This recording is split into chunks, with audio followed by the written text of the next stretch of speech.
welcome. Check the timestamps down below. If you're watching on replay, you know the deal by now. We are doing an impromptu library live stream, and it's because I've upgraded the ambience of the library. As you can see, we've now got these interesting spotlight effects. Gone are these lights, which are the ones I was using before. Anticlimactic. Gone are the diffused wide puck lights, and now we have focus spotlights, especially over here with Alice Bailey and the Theosophy and all of the quantum-y science-y, new agey stuff, but also the main spotlight area, a bit more ambience in the library, and I thought, why not celebrate by doing a live stream, lighting ourselves up in the library. No more of the diffused light, we're getting into focused spotlight territory. And maybe we'll also talk about some more significant things rather than some £40 lights in a bookshelf, because we've got far more significant things to discuss today. Going to give people a few minutes to join in. You know the deal by now. Welcome to the library live stream. Good to have you back with me. Please let me know where you're joining me from in the world. If you've been reading any particular books this week, let's do a community book review mashup. You are here in minute 1 of the live stream. Where are you joining me from? And which books have you been reading in relation to inner work? I see class already in the chat. Hi, I'll be in and out on this one. Well, welcome. I'm glad that you're here. However long you choose to stay, may your stay be productive and peaceful, I suppose, in the library. Where are people joining me from? Let me know. Where in the world and which books are you reading? We'll do a little community mashup and then we'll go straight into questions. Might be a bit of a shorter live stream today, but I will do my best to be as focused as I can on your inner work questions about psychology, healing, trauma. I see East Yorkshire from Bridget van den Bosch. Fantastic. Fellow Brit in the library. Where else are people joining me from? Let me know in the chat. Toronto, Canada from class. Where are you in the world? Which books are you reading? Daya says, hi Jordan, glad to catch the live stream, joining from Dubai. Been reading Cupid's Poisoned Arrow. I was in Dubai this morning, believe it or not. I was there at 11 AM until about 1 o'clock in the afternoon. Not literally, I have a client who's in Dubai right now, but energetically I was out in that part of the world. I've yet to go to Dubai personally, but I've heard that it's a love it or hate it kind of experience, and I don't know how I'd feel about Dubai, but you might be able to let me know in the chat how you think Jordan would handle Dubai. I don't know. Cornwall here from JC, a tad controversial, but I've been reading How to Do the Work by Nicole LePera. Nicole does good work. She knows how to do the work. She knows her audience. She knows the calibration point for making things accessible. I do genuinely appreciate people teaching at different levels in different ways, and I've heard good things about that book. As Daya says, haha, Dubai is not the place for me. I'll see Cape Town, South Africa. Interesting, because Cape Town came up in my second session of the day. I had 2 sessions this morning with 2 different clients. I was in Dubai for the first session, and in the second session, I wasn't in Cape Town, but Cape Town came up as a potential location. So some nice synchronicities on my side, and I can see Viktor in the chat as well, saying good evening. We've got a nice intimate live stream right now. We're just warming up, first 3 minutes or so of the live. I am here to answer questions. Please make use of me. Genuinely. You see me do this preamble, this chat, and like, oh, where are people at? But let's get something to feast on. It's been 3 minutes and 44 seconds. Give me a question. I'll talk about it. I'll try and do as much as I possibly can to be as useful as I possibly can in about the next hour or so before my double Shadowwork Library community calls tonight. We've got a European call at 7 PM London time, and then an American call at 7 PM New York time. The link is down in the description if you want to get involved in a high quality academic and therapeutic environment wedded together.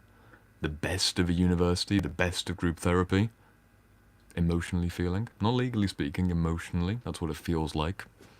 Link in the description, Shadowwork Library.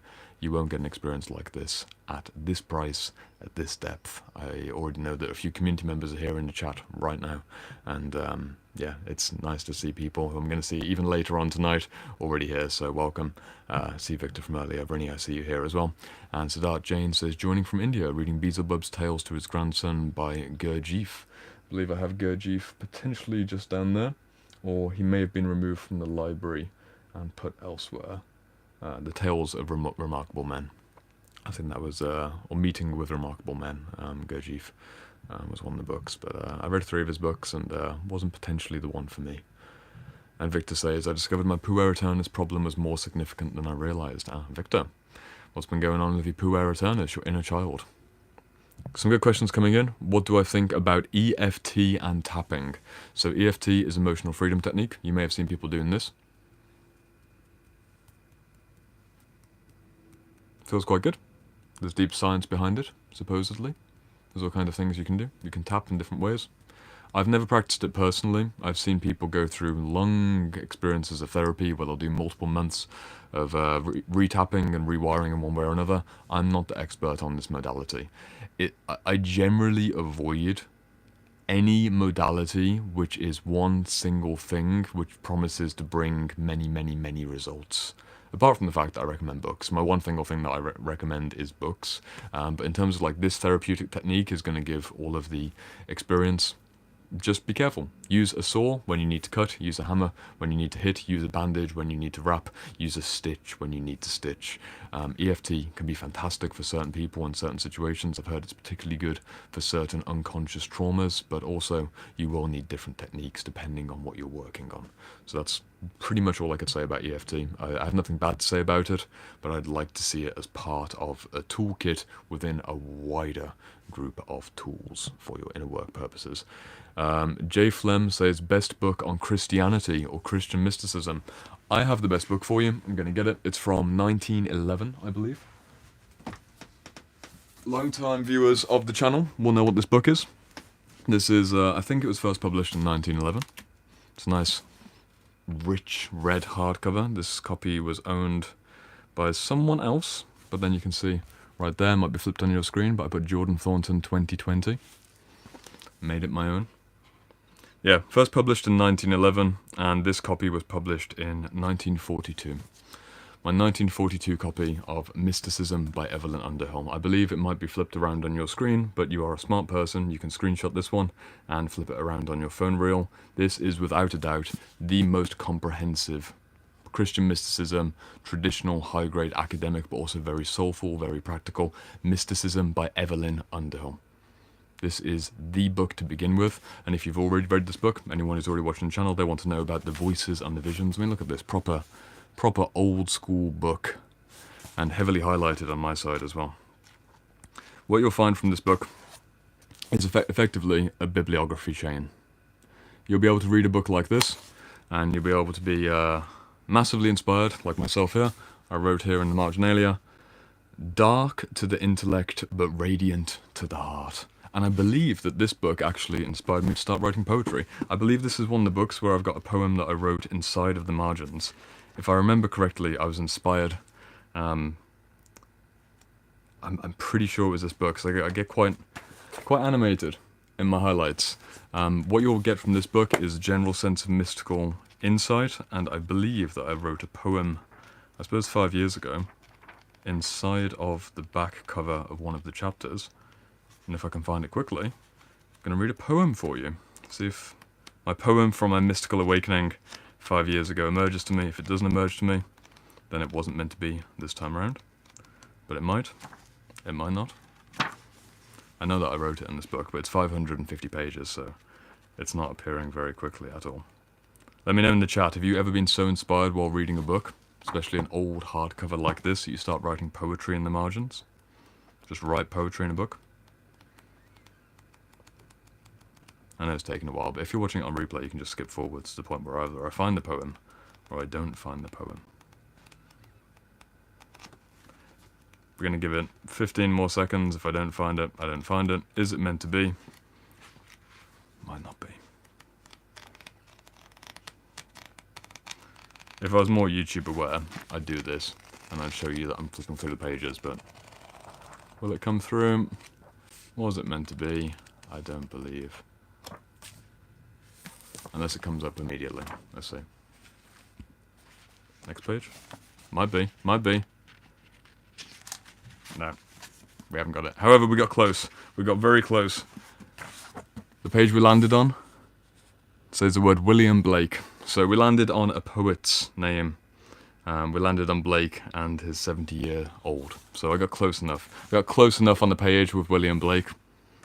Didn't happen to find the poem though. Oh well, that's the best book on Christian mysticism. Read this book, check the bibliography, you'll go through all the various mystics, and then you'll be able to look at people like Meister Eckhart, Teresa of Avila, John of the Cross.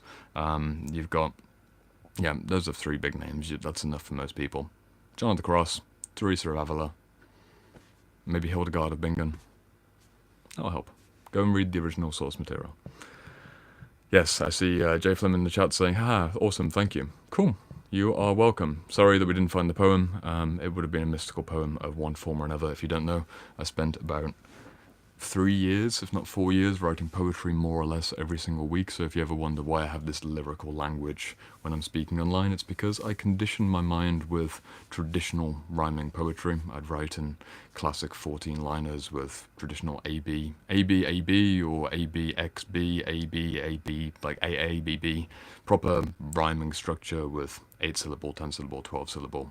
None of this free verse kind of stuff. I really liked the 17th, 18th century style poetry, and I wrote a lot of that for a long period of time. That's what we were talking about.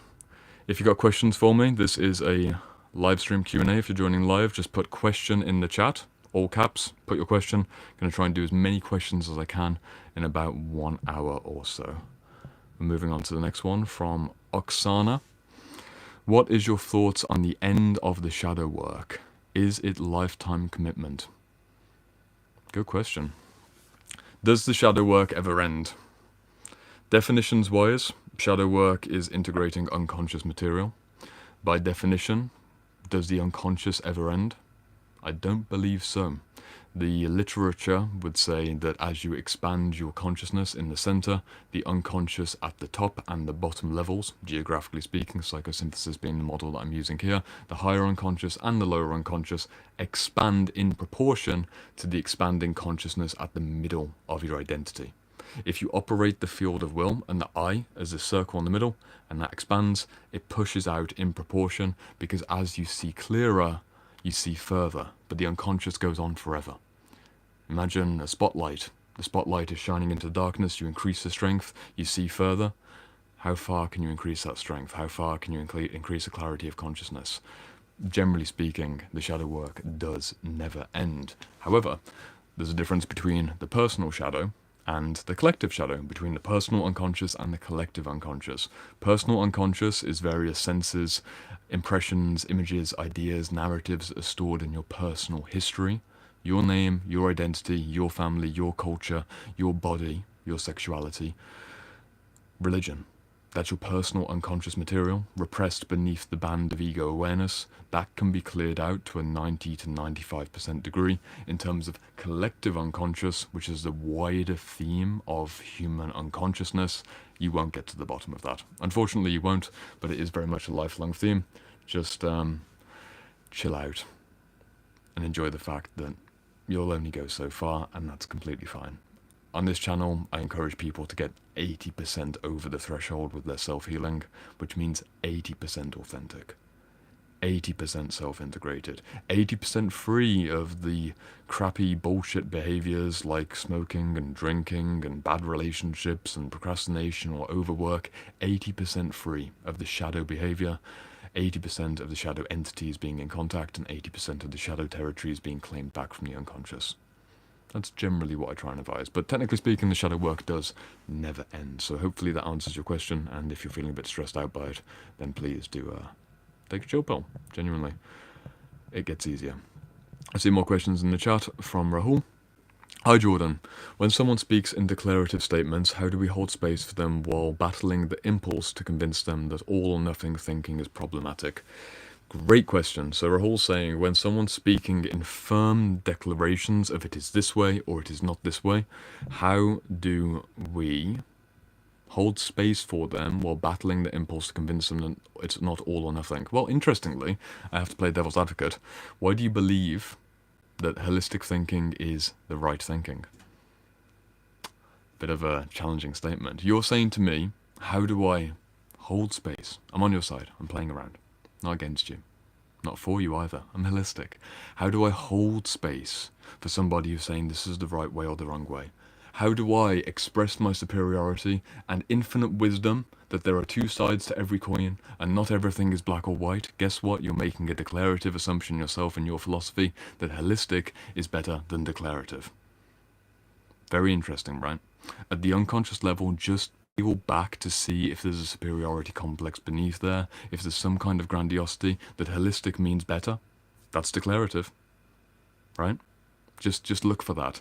I could give you the answer of how to hold space for someone who's being low grade. You know, they're saying my religion is the right religion, every other religion people are going to burn in hell. Or my way of expressing my personal identity in terms of fashion or music, that's the right way, everyone else burns in hell. Cool, that's low grade conversation. That's generally not things that I deal with. It's so obvious it's stupid, so just ignore it. At the deeper level, the more useful level for you personally, challenge the idea that holistic thinking is better thinking because the spiral returns round as the journey continues. Level 0, right and wrong, black and white. Level 1, many sides to every story. Level 2, black and white. Level 3, many sides to every story, and so on and so forth. You have to be willing to make a stand for something. There are certain things that you have to declare and you make a choice. For example, do you choose to have children? Many of us will. Many of us already have. If you're going to have a child, you make a declarative choice with your action, with your energy, with the partner that you're having a child with. You make a choice. It's a linear choice. You are having the child. You don't get the holistic option to have a child and not have a child at the same time. Many of life's great initiations are firm. One way, not the other way. And the holistic thinking that there is possibility for all possibilities, it's actually it's a bit of a logical gap at the higher level. I understand it gets you from this level to this level, but if you want to keep going up the spiral, you need to accept that sometimes you need to be a bit black and white to be able to move forwards to the next level. I hope that's helped. Bit of a counter question. I see people in the chat. Welcome, welcome. I'm scrolling up to see more questions from earlier on. If you have a question for me, put question in all caps and then I will get to your question eventually. Scrolling up and I'm finding Wonky's question. Hey Jordan, would you be open to sharing your thoughts on psychedelics? It's quite a profound way to reconnect with yourself, but from the other side, it doesn't go together with abstinence. I believe that you or somebody else may have asked this question on my sobriety post.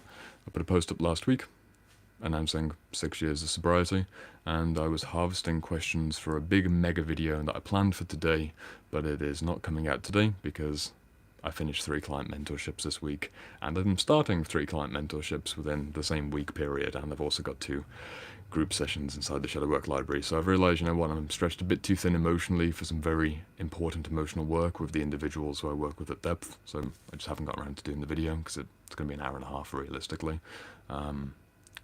I believe you asked this question, or someone else asked a very similar question about my thoughts on psychedelics. I'm not going to linger on this point too long. I had experiences with them in my early 20s, a handful of experiences. It was interesting. I don't think it's the most interesting way to live life. I have learned a lot more through sober-minded conversation with my soul than through any experience which is a substance outside of me. Some would say that a psychedelic is a way to unlock the soulfulness within. Cool, it might be. And yet, wouldn't it be more interesting to have a way to reliably access that soulful dialogue, that sense of inner grace, without an external substance that takes you on a journey beyond yourself to come back to yourself? What if you could sit into that in just meditation, a walk in nature, or a profound moment reading something like Mysticism by Evelyn Underhill? That's my general take on psychedelics. There are many wonderful teachers out there who use these tools in fantastically mindful ways. There's great research coming out. I'm not against psychedelics. Some of the books over here, literally on psychedelics. There's one book over there on LSD and experiences of LSD within a therapeutic context. I'm not black or white on this. I'm holistic in my thinking. There are many ways and many possibilities. And yet, meta teaching moment. Level 0, black or white. Pro-psychedelics, anti-psychedelics. Level 1, maybe there's use for psychedelics. My level 2 thinking in regards to I'm being declarative is I do not think it's the right way if you want to build the kind of consciousness I'm advocating for on this channel. I demand sobriety from my clients because I want to give them an experience where there is a boundary that forces change within a certain narrow range of sobriety, which, if you look at it, is most of life. Most of life is in the sober state if you get free of substances and addictions, and I am much, much, much more interested in who you could be and what you could feel if you just had more or less permanent conversation with your own soulful, true essence, which is really what psychedelics reveal to you. Yes, there's plant spirits and there's various things. I understand. Holistic perspective, I understand. This is a multi-hour conversation. At essence, though, if you want a black or white answer from me, I think psychedelics, on the whole, are bad. And sobriety is good, which is why I'm 6 years sober and I don't do psychedelics. That's my spiral path up. I have to be declarative because I can't be sober and also be doing psychedelics every month, right? It's either or. That's my bias, that's my choice. I've likewise done plenty of research on the benefits of these substances. That's just my personal preference, and that's what I invite people for in regards to their experiences. And also, you can imagine from a professional standpoint, I can't be going around recommending drugs in an international context when there's different laws in the world, when I'm someone who requires my online presence to be able to sustain my lifestyle and be able to provide for myself.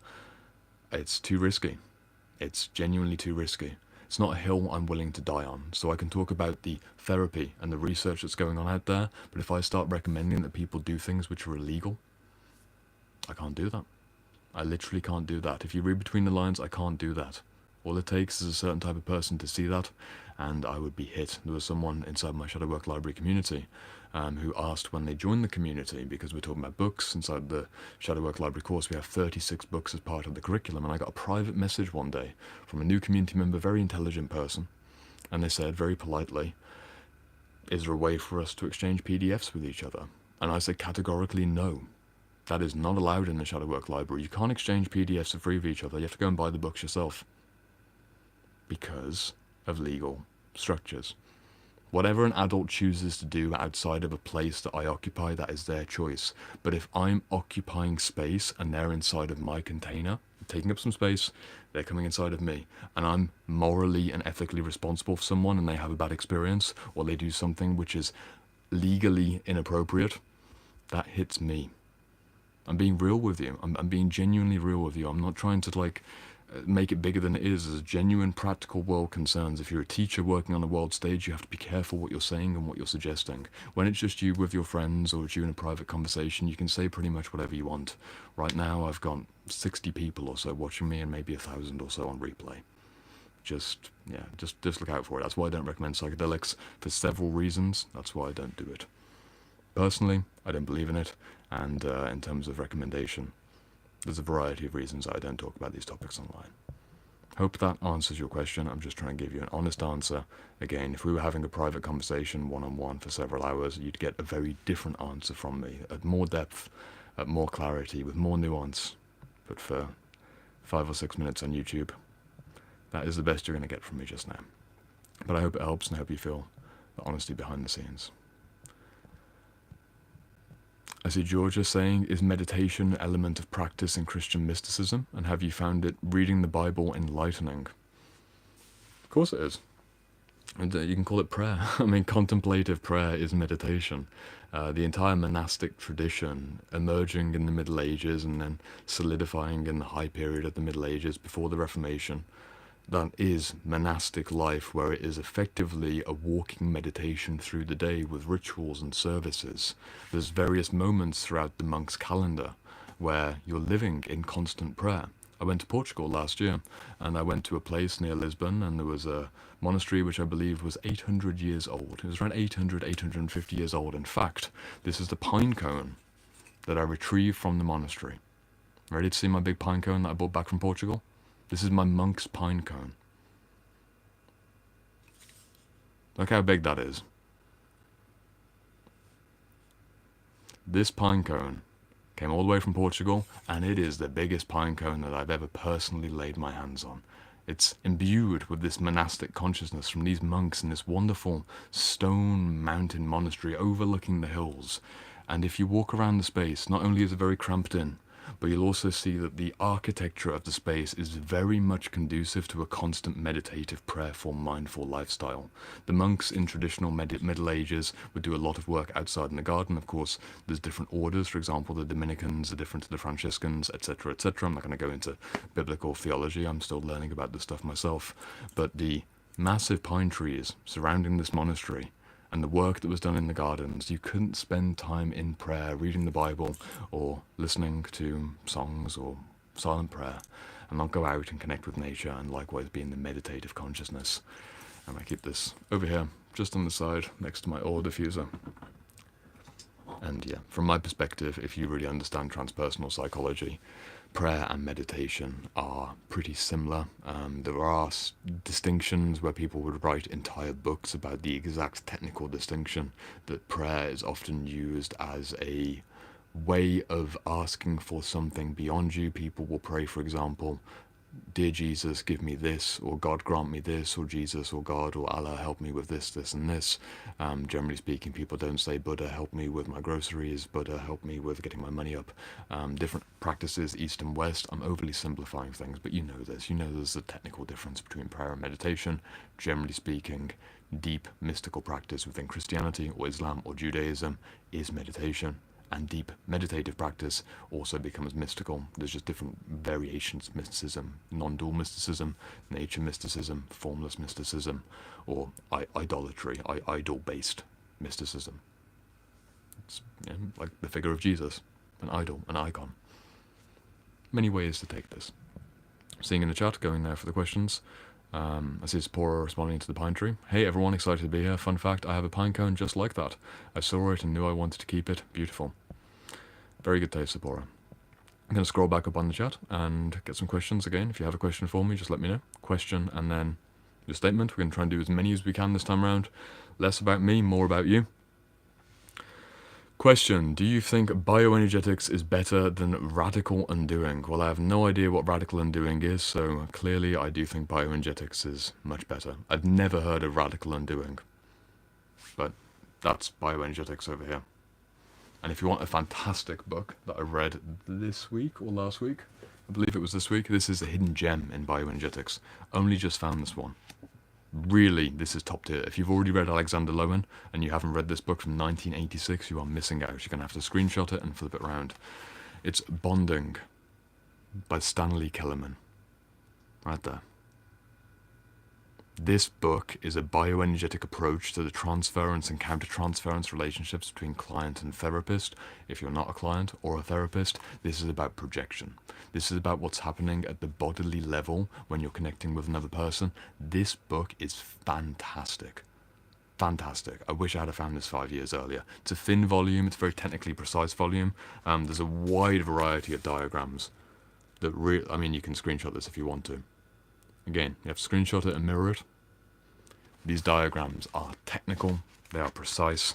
It breaks down in great detail some of the bioenergetic processes between the soma and the psyche, between two people in relationship. So I don't understand radical undoing. If there's a particular book from radical undoing, or this is a modality, then please drop it in the chat and I will make a note of it and I will research. And I'm always happy to research more things. I naturally try my best to be as familiar as I can with as many modalities as possible. If this is a new one I'm going to fall in love with, then give me the top 2 books that you'd recommend from Radical Undoing, or what the authors are, the teachers are, and I will learn, and then maybe I'll be able to say something a bit different in about 2 or 3 years' time, as I properly understand the system. But bioenergetics is fantastic overall. Start with Alexander Lowen, and then go into Stanley Kellerman. Mohammed says, "Hi dear Jordan, how are you?" I'm pretty good, Mohammed. And you also said, "I wish you are at your best. Bro, any advice for me for anyone in their 20s? Any advice for anyone in their 20s? That's very difficult to say. That's a very broad question, my friend. What's my general advice for someone in their 20s? That is extremely broad. If it's for you in particular, Mohammed, then you might need to give me a bit more information. If it's in general for anyone in that decade band of being in your 20s, my overall suggestion, get sober. Stop using your phone so much.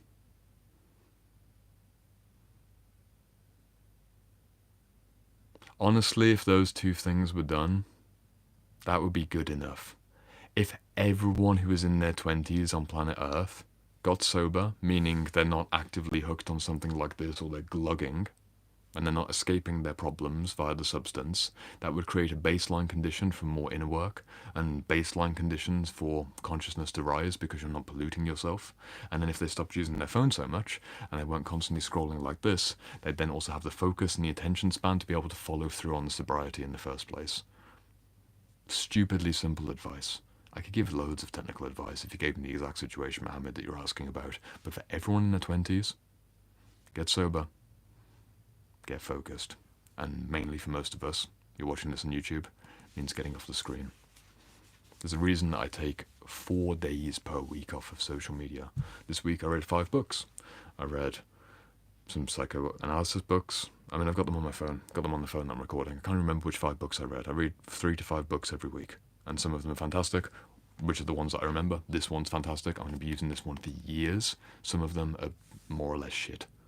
Doesn't matter. But the point is I can focus on them 4 hours at a stretch because I'm sober and I don't use my phone for 4 days per week. It's stupidly simple. I built this up over time.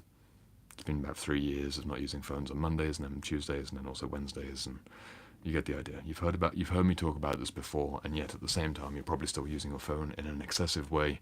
You're probably still not rock solid on your sobriety, or if you have the substance sobriety down, consider digital sobriety. If you have digital sobriety, consider sexual sobriety. If you have sexual sobriety, consider the spiritual sobriety as well, and go deeper on each of those terms as well. Stomple says in chat, I wish I'd stop smoking weed right now. The Doctor and the Soul by Frankl is waiting for me on my desk, and I can't open a book when I'm in a smoking rut. You've got such good taste. This is a book that was recommended there. The Doctor and the Soul by Viktor Frankl. You'll have to screenshot this and refer it in your camera roll. If you've read Man's Search for Meaning, or you've heard of Man's Search for Meaning, this is the next level book. Doctor and the Soul. Viktor Frankl is a fantastic thinker. I was in Vienna in December. I went to Sigmund Freud's home and had a tea with the ghost of Freud, and he told me all about my daddy issues, and I said, thank you, sir, I'm in great debt, and then we shared a cigar together. Etherically speaking, of course, he is disincarnated this period, but I hung out with Freud, and then on the very same day I went to Frankl's home, just a bit further down in the city, and went into his space. And to see Frankl's story in the Viktor Frankl Museum in Vienna, it's a really small space, but very thoughtfully done. Even at the very back, there are these interactive exhibitions with Frankl, and they had these very immersive logotherapy things. Another book of his, I think, is down here. You could read The Will to Meaning by Viktor Frankl, another fantastic book. At the back of the Viktor Frankl Museum in Vienna, there's a little library section with all of the Frankl books in German. And you can get these kinds of books online for a few quid, but it's going to take you pretty deep. Dahlia says, I'm amazed at how you have all the relevant books handy. You know, I realised this yesterday. I realised that often in client sessions, there'll be a moment, this happens way too frequently, I'll have recommended this book, for example, earlier in the day to a different client, or maybe on one of my student calls in the Shadow Work Library. It will be over here on my desk outside. Client will be saying, you know, Jordan, I was reading The Will to Meaning this week, and it's like, oh, this one. Jordan, I was like, oh, this one, and then it's just fun. It's magical conjuring of information, but it also just happens to be that my bookshelf is here, and many of the books I can't actually reach. So these Bioenergetics, for example, that I showed earlier, those are the Alexander Lowen ones. There's a bit of Wilhelm Reich right there. I can't reach those immediately. It's not an optical illusion. Big out. I'll give it to you. Also, let me know in the chat, selfishly, to make my feelings look good, or feel good. What do you think of my new lights? If you weren't here earlier, I've replaced the lights from these ones, which were nice and diffuse. Nice white diffuse lights, to now more of a, what I believe to be sophisticated spotlight effect over there on the big pine cone on the Alice Bailey Theosophy shelf, and also down here on the sculpture that I made a few years ago of the pigeon pose woman. Yeah, it's a clay sculpture, and I thought I'd get more into sculpting, but unfortunately I have not got the time and energy commitment to be able to commit the hundreds of hours that I'd want to commit to sculpting just yet in my life, but I enjoyed making that, I think in 2021. Do you like the lights? Bit of a superficial question, but I'd be interested how you find it compared to the more diffused light. Do you get a different feeling from the wider, broad illumination compared to the spotlight illumination? And then we'll come back in on some questions, sipping some tea. Someone in the chat said, do I practice bioenergetics or do I just talk and read? Do I have a bioenergetic group and therapist? Yeah, I just read bioenergetics, to be honest. I'm not really interested in practicality. I believe that reading a book on its own is enough. If you read a book on bioenergetics and it talks about moving your body, that's honestly all you need. There's definitely no reason to get your body involved. Practicality is not my concern. With my clients, I'm happy to just talk and they pay me, and then they come back next week and then we talk again, and then they pay me and we talk again, and we just do that for months and months and form a codependent bond where nothing fucking changes in life. I'm being sarcastic if you don't get British humour. Of course bioenergetics is to be practiced. Of course it is. I went through a period of years where I was doing very intense bioenergetic work. I was pounding on my chest. I was opening up like this. I was laughing. I was crying. I was dancing. I was frolicking through the woods. I was going to workshops in London. I led with the body first. I broke up all of the tension in my fucking throat. I learned how to cry for the first time in 5 or 6 years. I'm not angry at you in particular. I'm just making it a bit dramatic because this is YouTube. Bioenergetics is to be practiced and lived. It is somatic therapy for the flesh and an awakening of the soul. And if you are just reading the books, you are making a great mistake. The idea of reading a book like this is that you should genuinely be practicing what you're reading when it comes to somatic work in particular. So, yes, of course, when I'm working with clients, we're doing postural work and changing things around. I'm not a licensed bioenergetic therapist. I'm a life coach. I have no licensing. I have no degree. I have no classification. I have no certificate on the wall proving how much I know as a skillful therapist. And I'm not even a fucking therapist. I'm a life coach and I give you books. And you get to decide if it has therapeutic effect. And you can call me whatever you might like. But when I'm working with a client, we will do a bit of bioenergetics in a coaching format. Because that's good life coaching as well. So, hope that helps. I'll go back in on the questions. Scrolling back up, I'm enjoying everyone showing up today. Thank you for joining me from around the world. I see a question on ADHD. I'm just going to check if there was one from further up. Yes, there is. Daya says, question, can you recommend a book about understanding the cause of and getting rid of biting compulsions like nail biting, lips and chewing things, etc.? I can't recommend a book on that, but if you do have nervous compulsions, then you need to work with the underlying thing that makes you anxious, and in many situations it was an unsafe family home. If you're biting your nails like this or you're chewing your lips, in 99% of circumstances I've ever seen, it's because you grew up in an unsafe home where you couldn't express vocally or physically the nervousness that you were feeling in a big way, so you start doing things like this. You start fucking around with your body and start doing little acts of self-injury because you're nervous and anxious about what's going on out here. It's very sad. I'm sorry it's happened to you. I likewise have gone through this as well. I used to pick like this. Most people have some form of picking or biting or ripping, and obviously in more extreme ways. Very sadly, it leads to deeper patterns of hurting. I think it's tragic, but the general aspects of this tend to go back towards an unsafe childhood home where the body is constantly re-experiencing the tension and you want just a bit of relief. So overall, the books that you need to read are books on complex PTSD within childhood in particular. It's not saying you have complex PTSD, but those are the kinds of books that then you'd probably want to refer to and really address the root cause of the anxieties. That's my overall approach as well to doing anything therapeutic, is that you do just go right to the core. Amna Khan says, question, please recommend non-forest somatic exercises. Amna, I am sorry. You want non-forest somatic exercises. I only do the forest variety. We cannot connect with our body unless we also connect with the trees. Your legs are not legs, they are roots. Your arms are not arms, they are branches. We only do forest-based, pine tree-based inner work in this community. And maybe I'll get some pine trees in the chat to confirm just how rooted and grounded and uplifted we are by our inner trunk-like, branch-like, leaf-like nature. In fact, I actually have a setup right here. I have my ivy trailing down. So imagine this, you're currently a setup like this. Like that. Look at that. I have ivy trailing everywhere. This library is a forest, so somatic exercises are only forest-based, I'm afraid. I see all those pine trees in the chat. Edward coming in with the 3 pines. Dahlia coming in with the pine. Georgia coming in with the pine.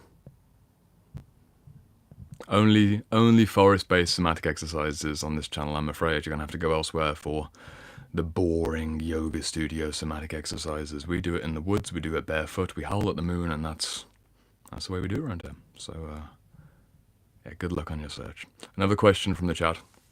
From North Face. Jordan, can you explain how ADHD contributes to procrastination and the psychological reasons that body doubling might help break that cycle? I don't know enough about body doubling as a particular term. I'm not up to date maybe on that phrase within the literature because my psychology is more or less rooted in about 1960 to 1980 in terms of modern literature. So I'm out of date with that. If you explain to me what body doubling means, then I might be able to come back to your question. If you break that down, I could relate it to something else, but I wouldn't want to shoot in the dark if you're asking something very particular. So please do expand that for me, and I can come back in on your question.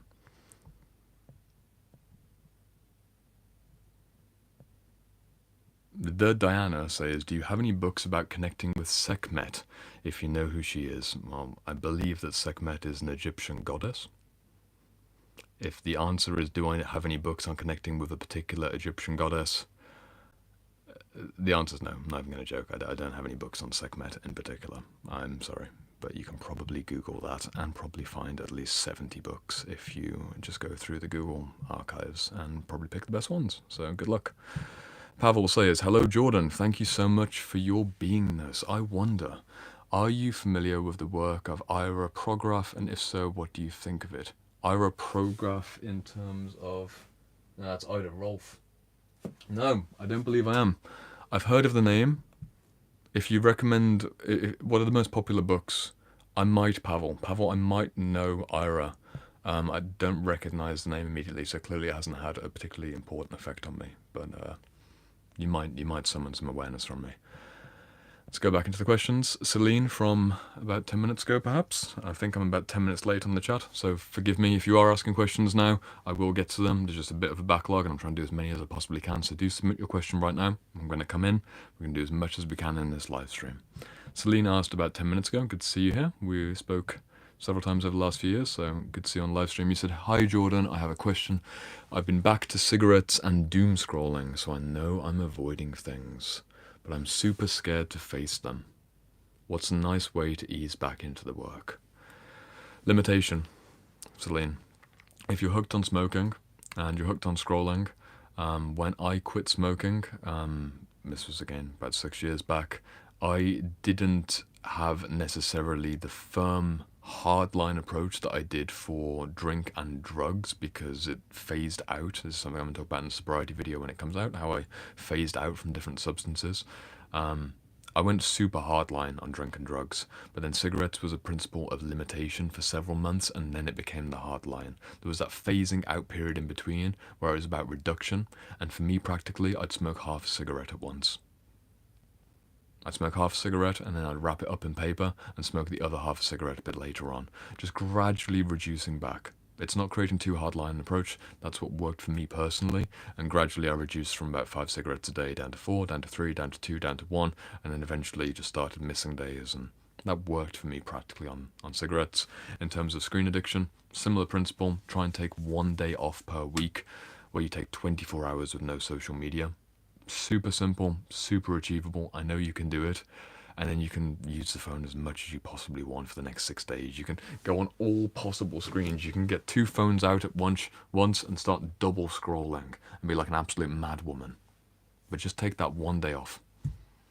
Reduce the cigarettes, cut them in half literally. Take 7 drags and then quit it. Come back to it later and take 24 hours off from the phone. If you can do that, come back and let me know or send me a message. And if you want the next stage after that, you don't even need my advice, just continue the principle and eventually you drop the habit because you lose the taste for self-destruction. When you realize what you're worth, you lose the taste for self-destruction. Good luck. Scrolling back on the chat. Dinesh says, question, intensity of pain, pressure and sensation has been reduced but time duration of their presence throughout the day remain the same. Is it a sign of growth?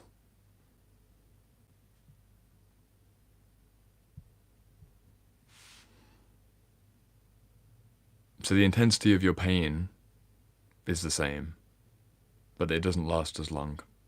Is that a sign of growth? Yeah. In most circumstances, I imagine it is. It was kind of difficult for me to understand that question because it seemed like a statement. I suppose that's what I'll say. It seemed like you were making a statement of, my pain is still intense, but it's not as frequent. I've grown. And I read it like it was a statement. It seemed obviously true. Yes, it's probably true. Well done. Well done on whatever you're doing, however you're healing. Keep going, and maybe the intensity will start coming down as well. Of course, consult a medical professional if you have something that's more specific.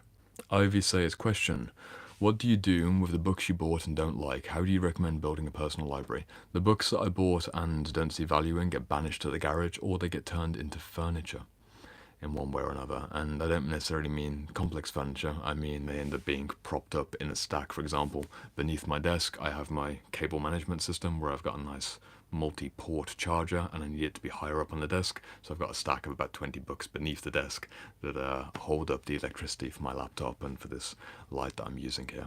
So 20 of those books became furniture. I've also got another little bit of furniture, a little side table down here. It's a blanket wrapped around, I don't know, about 20 books as well. The books get literally integrated into the furniture of the library if they're not worth reading. The rest just go into the garage. And I'd say the 700 books that I've read, I believe that this library, around there, 720, 730, there's about 400 and... The full capacity, to my understanding, of this bookshelf that's on my left, the full one, and then all of this was around 470, 480, and then I've added some more bookshelves in. So maybe there's about 550 books in this room right now.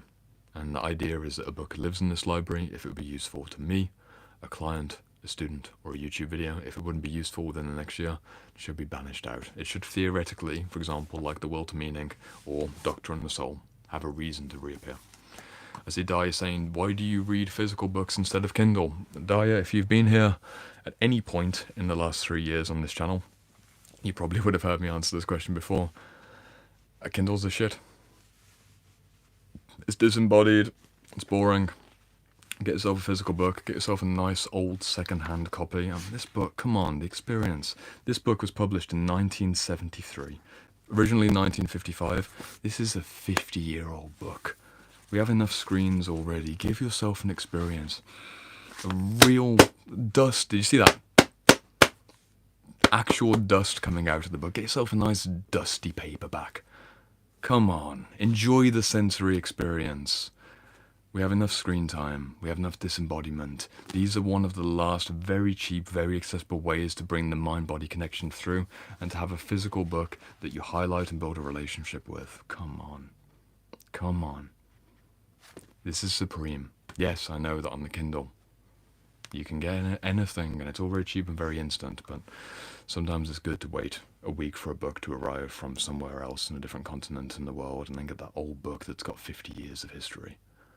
This book, for example, The Experience of Reading Mysticism by Evelyn Underhill, first published in 1911. I showed it earlier in the live stream for anyone who's joining live, and this copy was from the 1940s. To have this 1940s book and be the person who's writing your name in the front right there. There I am, Jordan Thornton 2020. I don't know, I can't read what the other name was. And to make it your own. To do this. Look at all my symbols. Aren't I cute? Little X's, triangles, infinity symbols. Huh. I found the poem.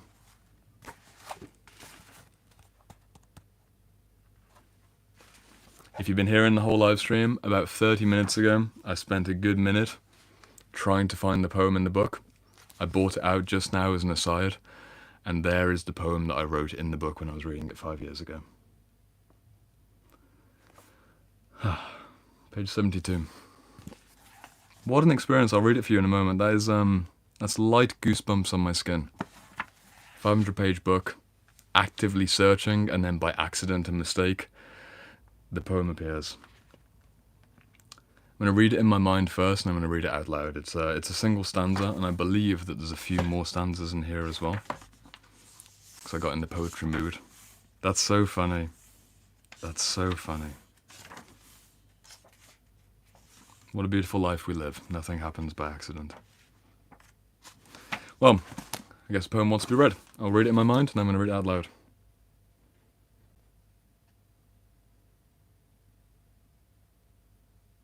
Huh, interesting. Okay, well, it's a little poem in the margin, so it's not necessarily the highest of quality. I need to. You say just read us the poem. The reason I'm not reading the poem is if it's a crappy draft, then it's not legible and it won't sound very good vocally. So I need to just do it once over. We're getting there. We're getting there. 4-line stanza, mystical poetry from 2020. Not to know about, but to be. To breathe the source of what you see. To tune your heart to passion scent as both song and the instrument. Once more. Not to know about, but to be. To breathe the source of what you see. To tune your heart to passion scent as both the song and the instrument. Fun. I'll leave that open for now.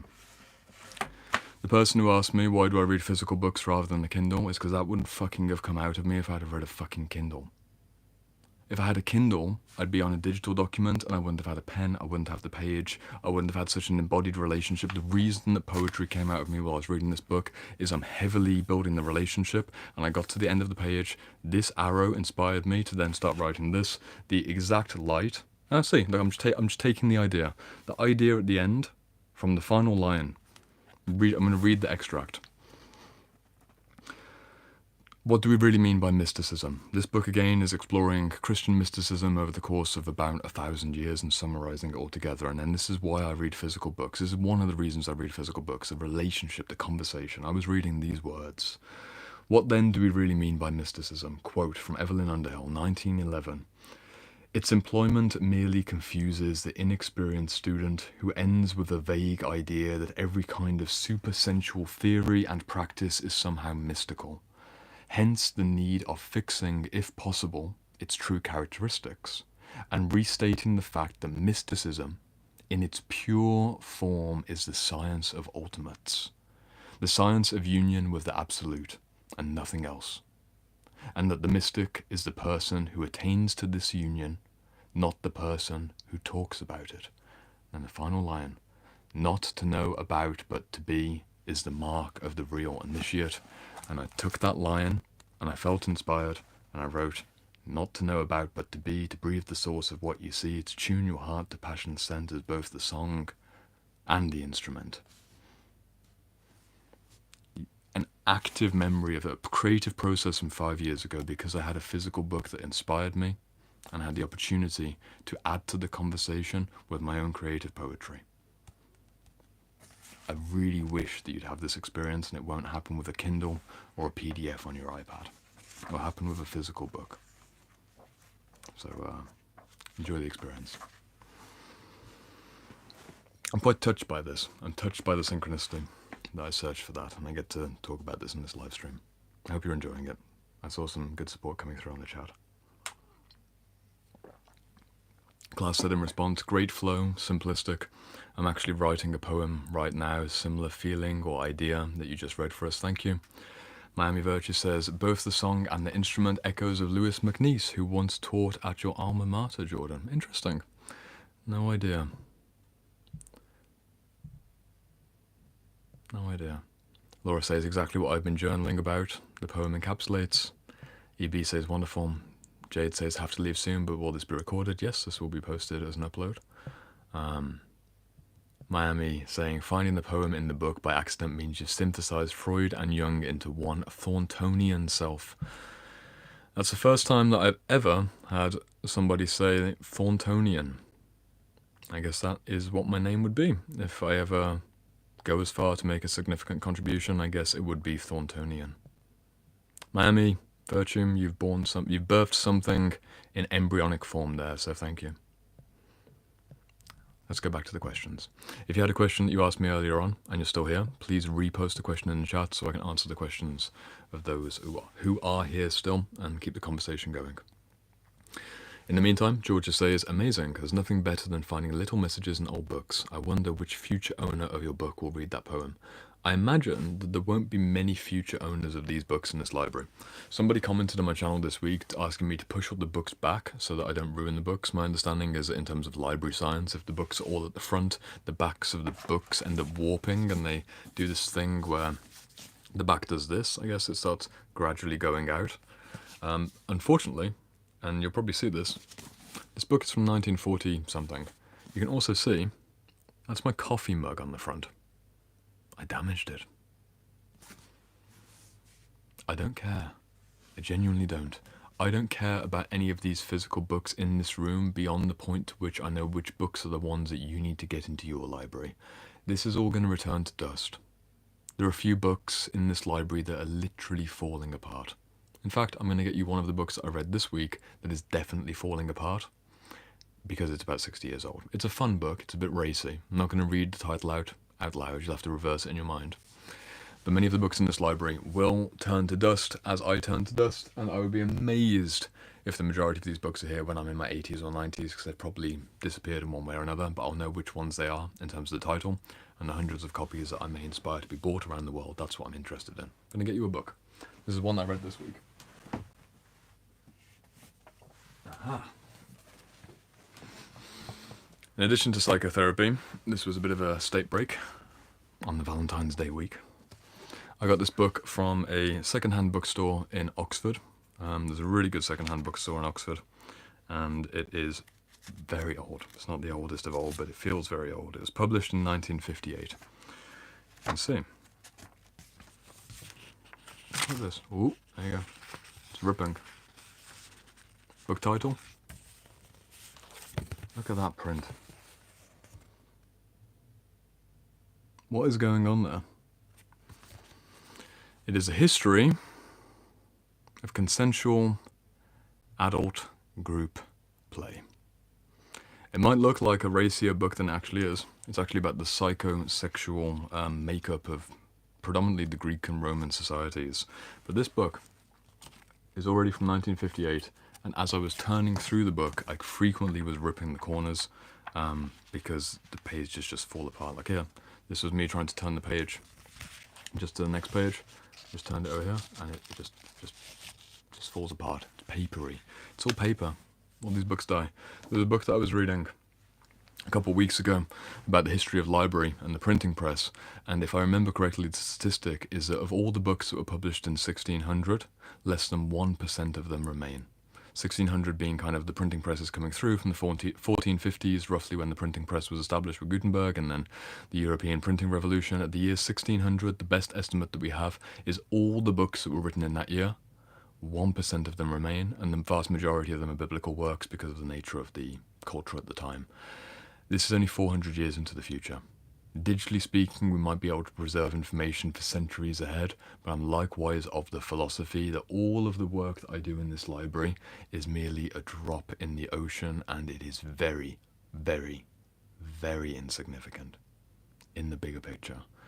I'm not worried about immortality or creating a legacy or fame or I don't know, what people try and do, what ambitious individuals try and do in terms of building a thing that will outlive them. I know that in the grand course of history, none of us are remembered.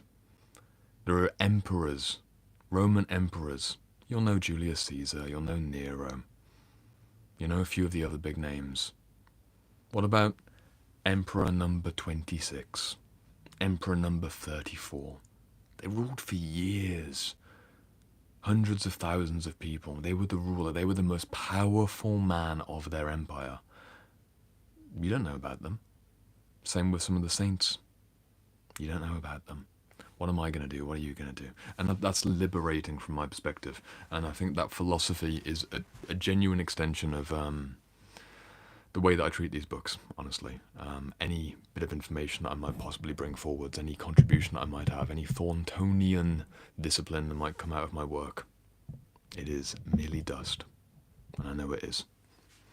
Which also gives me the freedom to be focused on the present moment and helping you in this live stream on this day to just form this connection, because here we are with this breath and it is limited and time is always running out, and that memento mori aspect of death, it really is has been here for me for decades. So we live as we die, from cradle to crypt.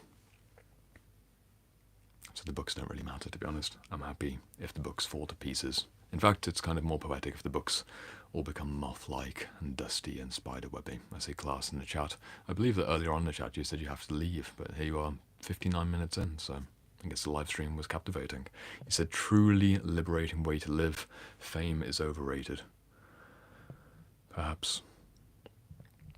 Got a question in the chat. Active Viktor said, one of my Shadowwork Library students, he said, going to get ready for tonight, Shadowwork Library live call. Thanks for doing the live. Viktor, thank you for reminding me. I need to make sure that I don't go too long, because I've got the call in 55 minutes. 55 minutes from now, if you're watching live, it's currently 6:05 UK time on the 16th of February. We've got our first Shadowwork Library EU seminar, 7 p.m. Fantastic. We've got about 20 to 25 people. We've got some pre-submitted questions for the American one. I'm not sure for the European one. If you want to get involved with the high-level community, link in the description. You can get a discount code if you sign up to the newsletter. Do join us for high-grade academic work mixed with high-grade therapeutic work. And that is exactly what we do. You won't regret joining the community.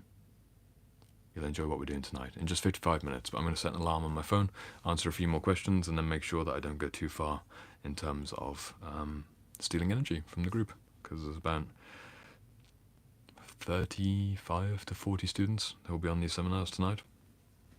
It's honestly really fun. It's fun for me as a teacher. I really enjoy it. I enjoy these moments where we're talking like this, but for me to be a proper teacher and effectively done the full roundabout flanking of, fuck doing a PhD. This isn't my way of doing it. I don't want to be at this university. I don't want to be told what to do. I don't want to be coming in for 8 a.m. lectures. I don't want to work before 12 o'clock. I want to do it my way. I'm going to do it a really difficult way. I'm going to build my own library. I'm going to build my own school. That's starting to really come alive. And if you're a business-minded individual, there's a lot more profitability and a lot more room to create your own lifestyle if you do it yourself. But it will be very, very, very, very, very difficult for the first half a decade to a decade. And I can guarantee that in the last 5 years building this library and not doing it in the institutional way, it was very difficult and there were some hard times. But now being at the point where I finally have a live group coaching, group university kind of feel, and we're discussing high-level books together, it worked out. It worked out. I left the university, but the university stayed in my heart. Actually, the other book that I was reading this week, it was literally next to this book. I have the two of them next to each other. What was this book? This is one of the 5 books I read this week. I'm always studying. I was reading The Origins and Growth of Modern Education, which is a historical survey of how we've learned through history from the Greeks up till the present day. And these 2 books, A History of Group Adult Consensual Play, because they're both blue and they're both small and they're somewhat miscellaneous. They go on that shelf over there. So we're doing the Shadowwork Library call, 7 p.m. tonight. I would love you to join me. If you want a personal conversation, send me a message on Instagram. I respond to every person personally. There's no one pretending to be me on Instagram. You will get voice notes, and you will get a lot of voice notes if you ask me about joining the community. In fact, I got on a call with someone about 15-20 minutes just earlier this week, because they were on the fence about joining the community, and I'm just very personable. I want real conversations in real time, and yeah, they joined us on the inside. That's how I like to invite people in. I don't want sales systems and people pretending to be me and stuff like this, or robot AI. If you message me, you'll talk to me. So send me a message. I see a question in the chat from Nat. How can one address persistent bedtime procrastination and YouTube doom watching after identifying it as a shadow behavior? Unresolved shadows despite awareness and progress in other areas. Well, Nat, the question is, how bad is your YouTube doom watching? Last night, I spent about an hour and a half or so on YouTube at the very end of my day. I had 2 client sessions. They ran late. My last client session finished around 12:30, and then I did a bit more work, and I don't know, around 2:30, 3 o'clock in the morning, I watched about an hour and a half of YouTube, had some dinner. Sometimes I go longer, sometimes I go less. Doesn't really classify as doom watching, it's just watching YouTube. But when does the doom aspect come in? If it's the short form content, just cut out the short form content. If it's a case of just spending too much time on YouTube, my best suggestion, what's worked for me, is I don't use YouTube Monday, Tuesday, Wednesday. 0 YouTube. I'm kind of extreme at this stage in terms of my boundaries. There's no social media. Instagram is Friday, Saturday, Sunday only. I don't use TikTok, I don't use Twitter. Don't use Threads or whatever. And I don't even use YouTube Monday, Tuesday, Wednesday. I'll listen to music, but that'll be it. Don't look at the news anymore. I've even, you want some behind the scenes? I even stopped looking at my investment accounts because I realized that having an investment account on my phone where you can look at your investments and you're like, oh, number goes up, number goes down. That's the equivalent of being in the phone app swipey, scrolly consciousness. And it's so bizarre. Like, I was looking at the price of various commodities. I'm like, okay, I have that commodity. I know that I'm not selling that for another 2 months minimum. These are longer term positions. Still looking at this fucking app. What am I doing? It's because I didn't have YouTube, and YouTube wasn't the escape route. And I realized with getting these apps, it's a dangerous road. So deleted it from my consciousness, caught it within the week, opened up a new account on a different broker, and I was like, oh no. This feels too familiar to YouTube Shorts. I'm getting rid of this. And I said to my friend, I'm banning it from my consciousness. And I think that was 4 weeks ago, and I haven't been on the app even once. Decided.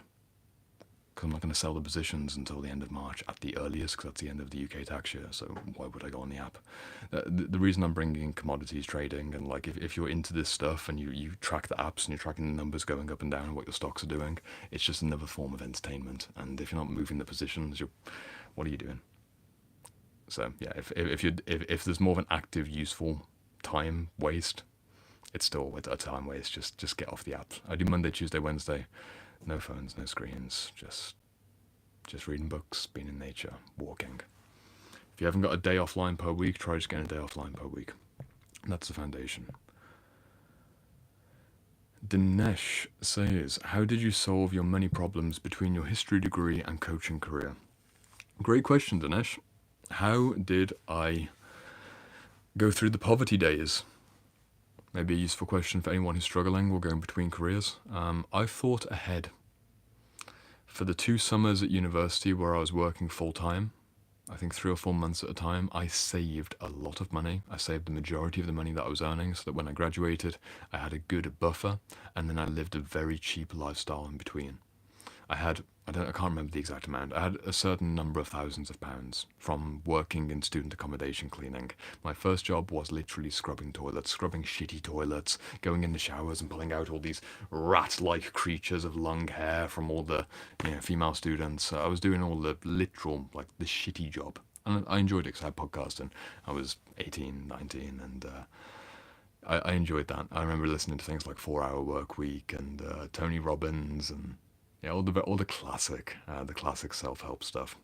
Had the podcast in my ears, scrubbing the toilet. I remember listening to history podcasts and just generally disconnecting while my body did the work. Did that 2 summers in a row, built up a savings pot. Then after university, I went travelling and I did volunteer travelling so I could live off about 110 to 120 pounds per month, because you go to a place, you work 5 hours per day on a farm or some kind of vineyard or community. I did 20 of these placements over the course of 2 years, living on about 110, 120 pounds per month. And then after that, I had a very small amount of money left, and that was a bit of a difficult phase, but also I picked up some work along the way, picked up a temporary office job, which was my only one office job, and that kind of bumped it up. And I just got very aggressive on coaching in terms of I need to figure this out, I need to figure out the business. And I started, I think, at 20 or 25 pounds an hour with friends, people who'd known me from my travelling days, and I said, hey, I kind of do coaching now. Do you want to give me 20 quid? It's kind of funny. It's funny to think back. It's funny to think back that I used to, for an hour of my time, it used to be £20 back in the day. But I didn't know so much, so my value was literally lower. Literally low value, because I was a new coach. And then gradually you increase your prices, and that's generally how I bridged the gap between history degree, made savings in conventional work, and then they kind of depleted, and then I aggressively built a business so that I could sustain myself and then continue to expand. Hope that helps. A few more questions coming in. I've got about 20 minutes left, and then I will need to get ready for the Shadow Work Library community. Neem Sis says, I understand we are dust, but books and people continue after us. Your library is important for us. Perhaps it's important for us. But also, I went to Freud's home. I didn't get access to Freud's library. I do have the interpretation of dreams, psychopathology of everyday life, on sexuality, totem and taboo. Another one there, civilization and its discontents. I have Freud's books here. And if it's a good book, it will get reprinted. These are other men and women, and that's their work and their legacy. Mainly interested in the books that I'll write, and maybe they have a bit of a longer legacy beyond me, but even then they're going to be dust. They're going to be dust. Who's going to be reading anything I write in 150 years from now? Very unlikely. I don't really care too much for it. I'll do what I can while I'm alive and try and help as many people as I can. Film Direct Studios says, what advice would you give a young man feeling guilty about being gay, even though intellectually I don't think it's immoral? I don't know how to accept it, or is there any way to change it? Great question. If you know you're gay fundamentally and you're happy with it, it's not, you know for certain that you're attracted to men, or if a woman's attracted to women, that's you. That's you. Why would there be any shame in that? Usually when I've worked with gay clients, the shame in homosexuality is usually a cultural or family-based shame, sometimes a religious shame, but it's not so much a heart-to-heart based shame. The actual heart-to-heart connection of being in a healthy, loving relationship, man-to-man or woman-to-woman, is a very, very, very different state of consciousness from the mental story and the mental shame, which is usually other people's stories coming against you. The practical advice that I give is, if you're living in an environment where you have a lot of shame being perpetuated and stirred up around you because your family is saying one thing, you say you're a young man, maybe you're still living at home, or maybe your parents have particular influence, just fucking leave them behind. Genuinely. If this is who you are, you don't need to cause a big scene. You don't need to cause a conflict. But it's either you leave them behind if they don't get it, you give them time so they do get it eventually, or you don't waste the next 50, 60, 70, 80 years of your life living in this shame-based consciousness because you happen to love someone who's the same sex. It's like, I'm being aggressive because I'm on a YouTube live stream, but you don't have many other options if your essence is this type of preference. And you know that. Pursue it, defend it, sustain it. You don't have to be inflammatory. You don't have to cause a scene. You can quietly remove and just do it your way. That's my best advice. Otherwise you're living a lie, and the lie will make you sick. So don't do it. I hope that helps. Good luck.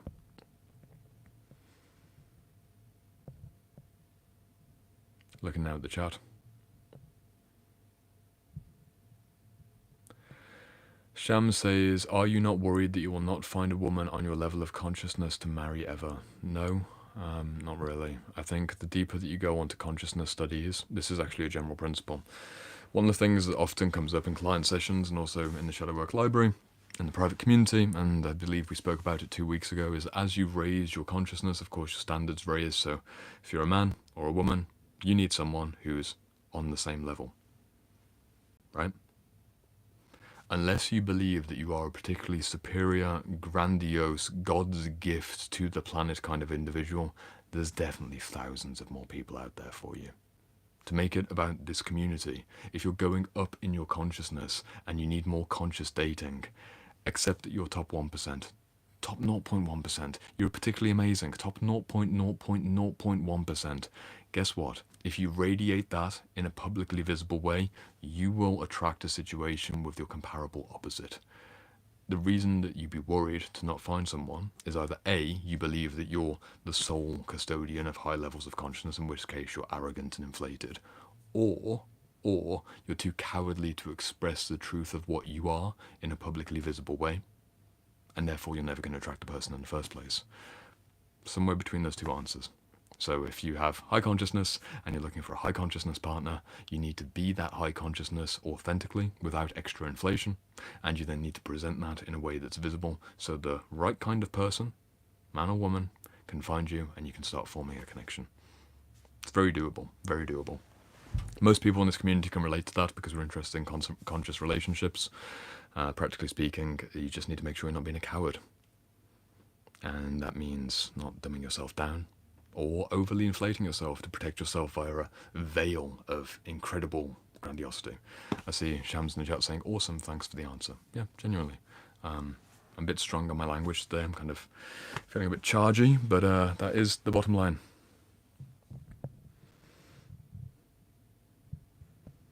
Looking in the chat now. do a few more questions. Celine, who asked a question about cigarettes and scrolling earlier, says, your story is inspiring. I've been wanting to build a business forever, but with every attempt I feel like I get into my masculine, which makes me sick, brackets hair loss, fatigue. How do I stay in my nature? Celine, you're a woman who's asking how to build a business in a womanly way. Build a business like a queen. Archetypally speaking. What is a queen archetypally speaking?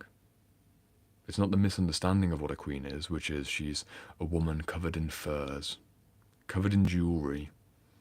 She is the center of attention. She commands attention. It's all about her. That's bullshit, low-level self-aggrandizement queen energy. That's shit. It's the anti-queen energy. That's shadow queen energy. Discard that. Actual queenly energy is about service and commitment and devotion to the queendom. If you're a female business owner or a female entrepreneur, step into proper queen consciousness and devote your life in service of the work and the business that will help other people. It's the comparable equivalent of king energy.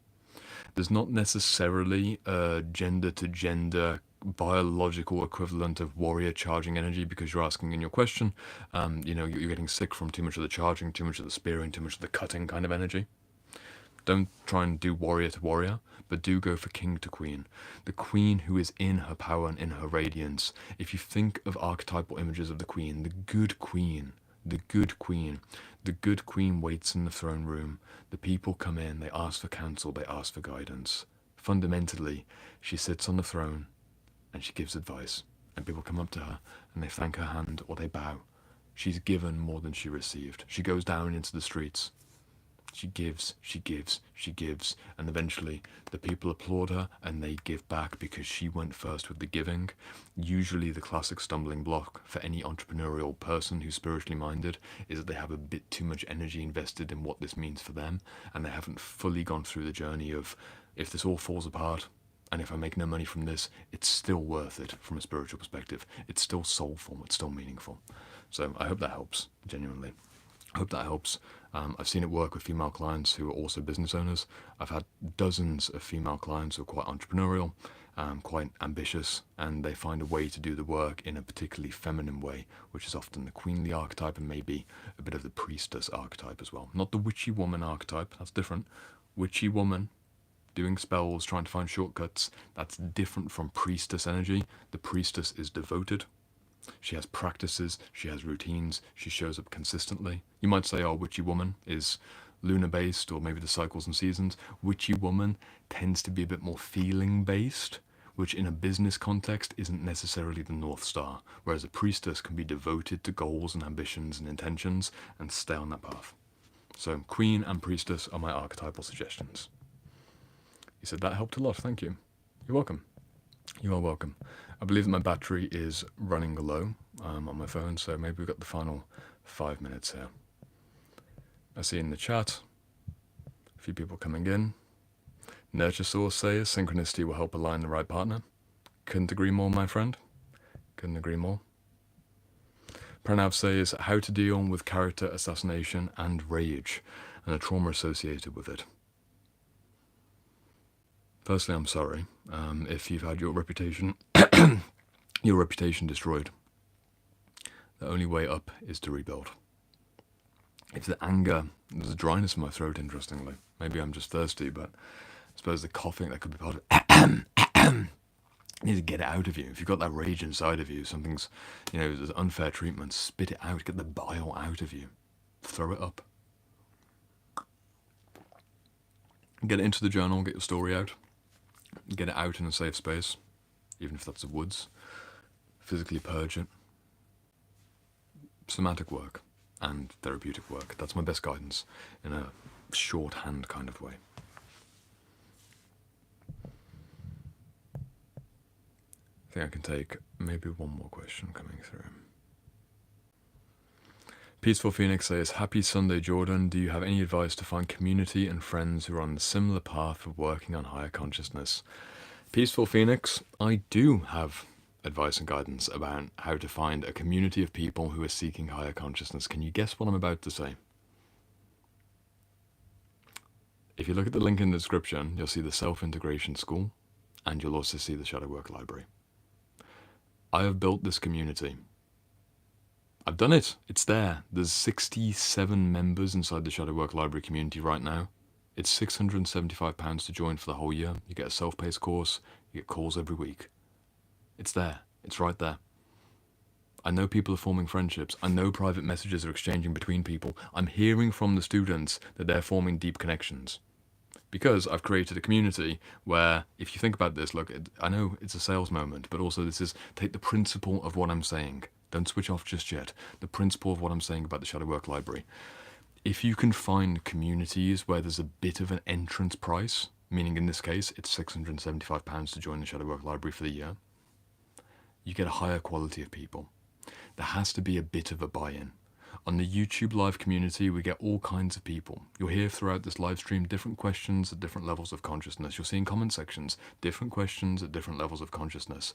People who invest money in getting involved in the community, they invest in the community, they invest in the community facilitator, me for the Shadow Work Library, but also they're investing in themselves. They're putting money behind their intention.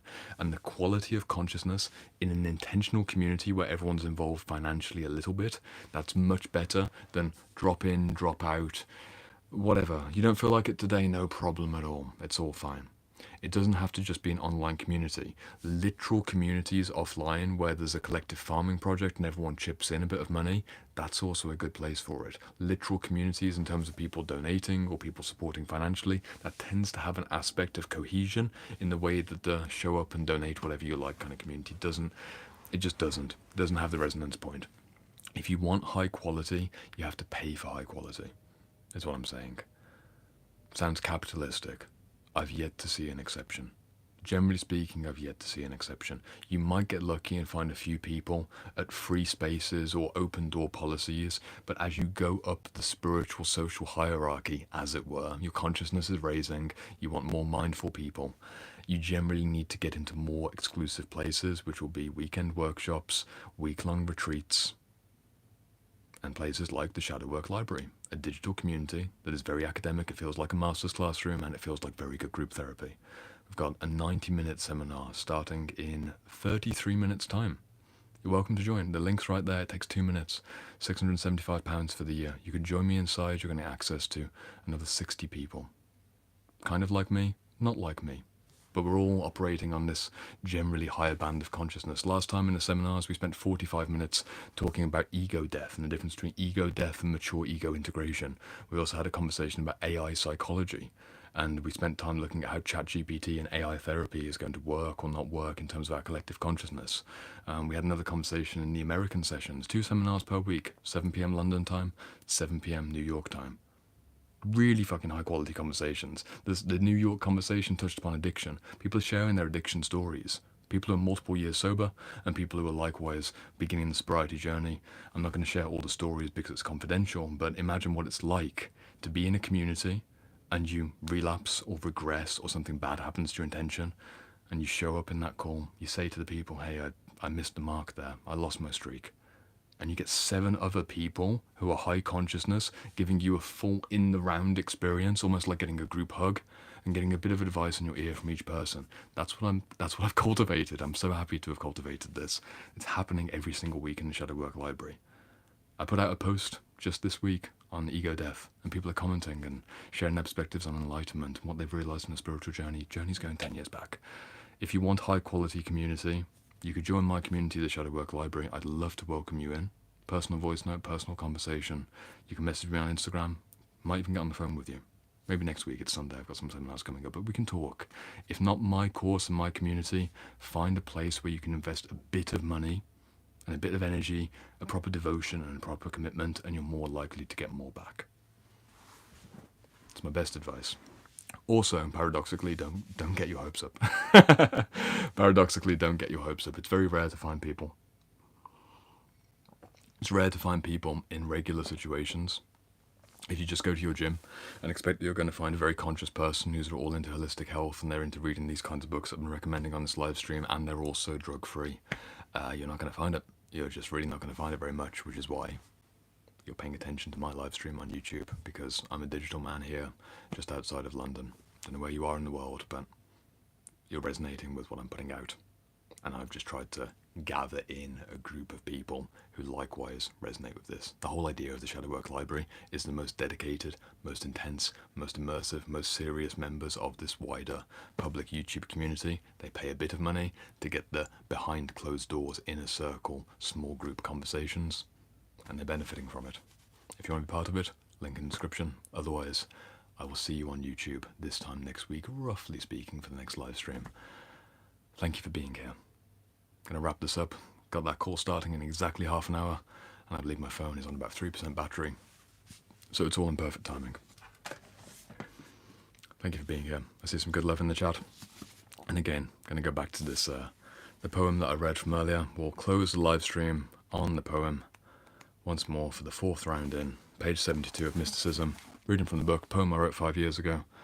Not to know about, but to be, to breathe the source of what you see, to tune your heart to passion's scent, as both song and the instrument. Be well. I'll see you next week.